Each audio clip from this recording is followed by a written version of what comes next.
Nega bolam uyatchan va o'ziga ishonchi past?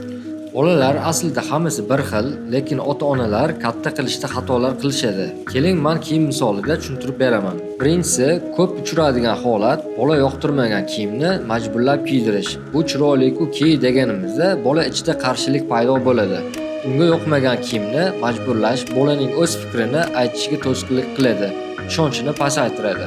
Ikkinchisi, fikrni inobatga olmaslik. 5 yoshdan boshlab bola tanlov qilish kerak.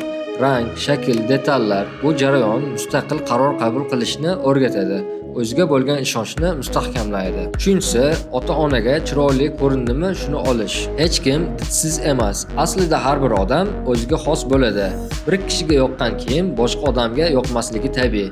Lekin bolani didsiz qiladigan narsa aslida uni tanlov qilishga qo'ymaslik bo'ladi.